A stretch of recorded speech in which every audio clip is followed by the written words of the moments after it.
¿Cuáles son los temas que realmente los están ocupando y preocupando? No, teniendo en cuenta lo que decíamos al comienzo del programa, están en cuestión. Están en cuestión, sí, están en cuestión y creo que lo primero que hay que rever, en todo caso, es en cuestión en función de qué.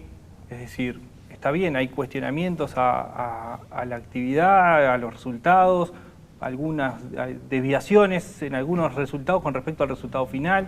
Las explicaciones se pueden buscar por distintos lugares, no solamente es una cuestión de método, también el método tiene sus problemas, en función de la sociedad que estamos viviendo, un poco más cambiante.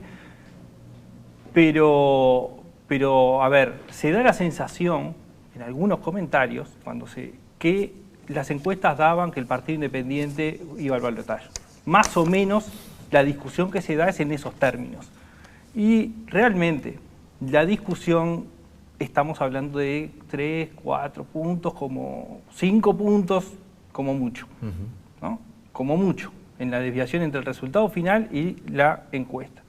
Estamos hablando de un poco más que un margen de error, y teniendo en cuenta que la encuesta tiene una falencia en términos de diacronía entre el resultado que se contrasta con el lugar de relevamiento. La encuesta se termina una semana antes de las elecciones. Claro. Es decir, hay un problema de que en esa semana puede haber habido movimientos. Lo que teníamos era pocos movimientos en etapas anteriores y últimamente está habiendo más movimientos sobre el final. Pero el electorado es un poco más volátil en corto tiempo. Esa es una de las probables explicaciones. Una de las probables explicaciones, que hay contratación empírica que nos demuestra que efectivamente hay atisbos de eso, pero a lo central que me preguntabas, que la base de datos esté disponible no cambia la calidad de la encuesta. A eso iba. Ese era básicamente el núcleo de la preocupación. Porque si alguien me asegura que sí, que cambia, y bueno, entonces ¿por qué no? No cambia. Lo importante acá es que haya protocolos de cómo se elaboran las encuestas mediante una X cantidad de herramientas que cada día son más amplias, cómo se difunden los datos desde las propias empresas, qué cuestiones vamos a poner en las fichas técnicas, que de hecho estamos trabajando también en la Cámara de Empresa de Investigación Social y de Mercado. Están desarrollando protocolos. A ver, existen. Existen códigos de éticas a los que adherimos todas las empresas que formamos parte de la Cámara de Empresa de Investigación. Después quiero que me digan cuáles son las empresas que forman parte de esa Cámara. Bien. Al final, igual. Sí.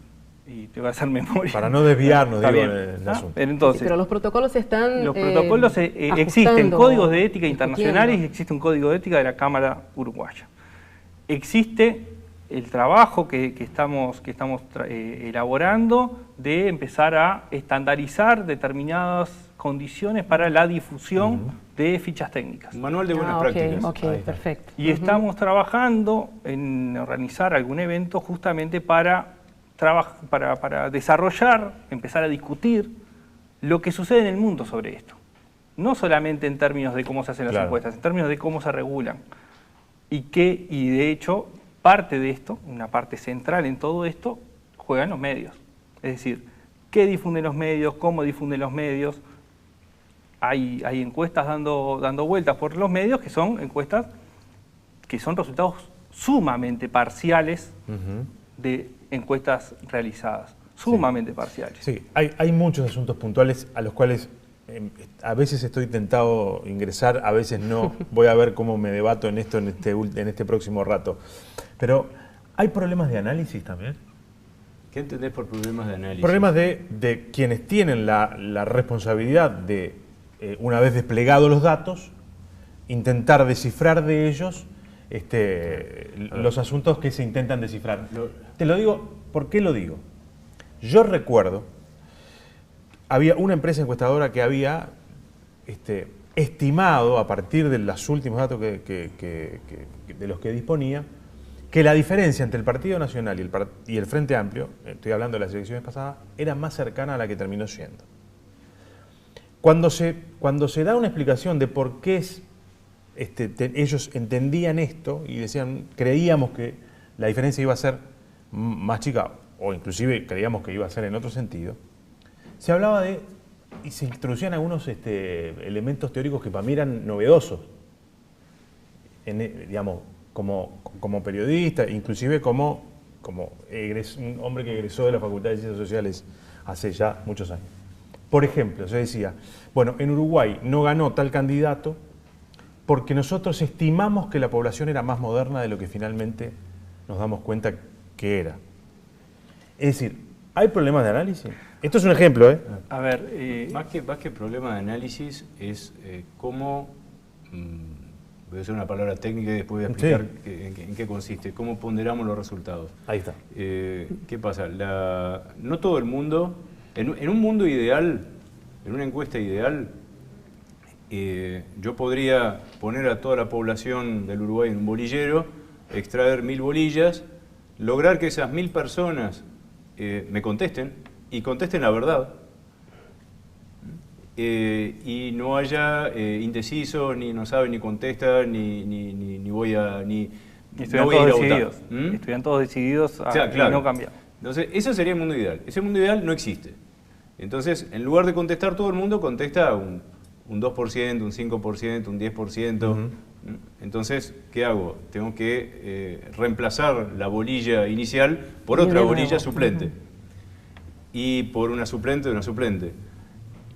Y entonces, ¿qué pasa? Lo que llamamos la tasa de no respuesta, el porcentaje de gente que se niega rotundamente a abrir la puerta o a contestar el teléfono, es diferente según distintos segmentos de población. Y va subiendo. Por ejemplo, y va aumentando. Por ejemplo, no sé, los hombres son más propensos a contestar una encuesta de opinión pública que las mujeres. Entonces, si es así, mi muestra va a quedar desbalanceada. ¿Y es cierto eso? Claro. ¿Es así? Ese hipotético me llamó la atención. Los votantes del partido de X dicen más, aceptan más, con mayor facilidad contestar una encuesta que los votantes del partido Y. Entonces, eso genera un desbalance en la muestra, que tengo que corregir de alguna forma.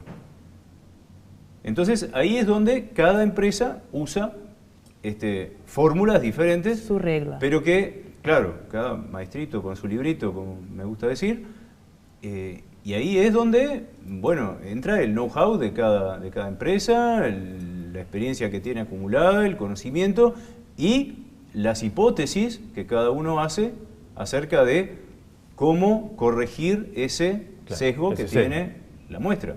Ahora, de ahí a decir que hay un análisis cualitativo y que poco menos que ponemos el dedo y decir, no, este es subir un punto y este bajar un punto, hay un trecho muy largo, ¿no? No, por eso yo planteaba la posibilidad de que hubiera problemas de análisis. Bueno, pero más allá de que el tema, pero a ver, ahí hay dos puntos de discusión. Uno es las encuestas, que es una cosa, y otra es el análisis que se hace a partir de la encuesta, que puede ser hecho por la misma persona o la misma institución que hace la encuesta o puede ser un tercero, ¿no?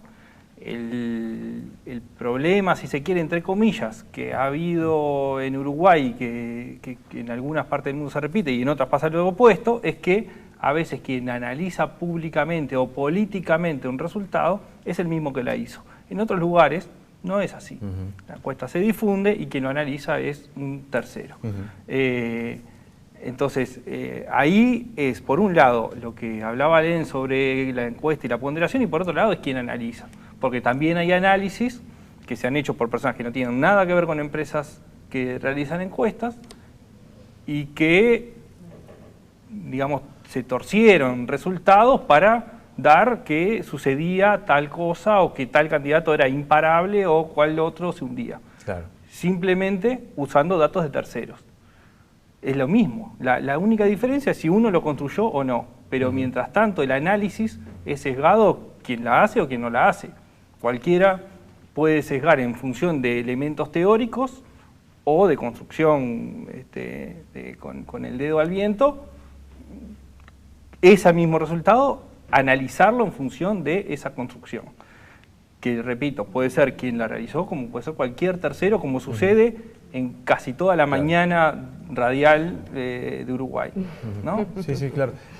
¿Ustedes observan un problema desde el punto de vista de la existencia digamos, como empresas, de que estén permanentemente en cuestión, porque en los últimos tiempos han estado permanentemente en cuestión. Esto genera problemas de credibilidad, genera problemas de consistencia a la hora de la existencia misma del producto, ¿no? Según todos nosotros todos los años dentro de la Cámara hacemos un estudio de nuestro propio sector y compartimos información. Y hacemos un análisis de la composición del mercado, de las empresas de investigación de mercado y de opinión pública. El sector opinión pública pesa mucho menos que lo que es investigación de mercado. Claro. El grueso de nuestra actividad es con empresas. Nos contratan empresas de Uruguay, empresas del exterior, organismos internacionales y en ningún momento nuestra credibilidad frente a nuestros principales clientes, que son las empresas, ha estado en cuestionamiento por lo que haya sucedido con las encuestas de opinión pública de intención de voto. Pero frente a la opinión pública... Frente a cierta opinión pública, porque es increíble cómo nosotros los periodistas, toda la gente que está mucho más informada que la media, está pendiente de este tipo de información, cómo creemos que la población en general está pendiente de las encuestas. Y no es así. La inmensa mayoría de la gente no tiene la más remota idea de lo que dicen las encuestas. Sí, vivimos, es como el fútbol, vivimos en un microcosmos y creemos que el resto de la gente está preocupada por los mismos temas que nosotros. Y no es así. Eduardo. Para cerrar. No, simplemente, a ver, yo creo que más allá de los problemas o cuestionamientos que pueda haber, en el fondo la herramienta funciona. Funciona para casi todo lo que se necesita, con ajuste metodológico, con ajustes de técnica, con los cambios que está habiendo en la sociedad, pero funciona. Funciona para conocer la opinión sobre los transgénicos, para la opinión sobre el etiquetado ahora que se está discutiendo, ese tipo de cosas. O sea, es una herramienta súper potente y creo que se banaliza en estas discusiones a veces de buscarle una precisión cuando lo que estamos discutiendo o los cuestionamientos que plantea Gabriel justamente es... Estamos hablando de un problema realmente grave que estamos sufriendo en términos de estimación de votos, o estamos hablando de una desviación de 3-4 puntos sobre un resultado final, que lo que cambió cualitativamente es si el Frente Amplio obtenía o no la mayoría parlamentaria. Ese fue el hecho que desencadenó ciertas reacciones, ¿no? Que creo que hay que ponerla en su justa medida, no negarlas que existen problemas y que existen desviaciones y que hay que discutirlas. Pero no tampoco agigantar un problema que no existe en esa magnitud.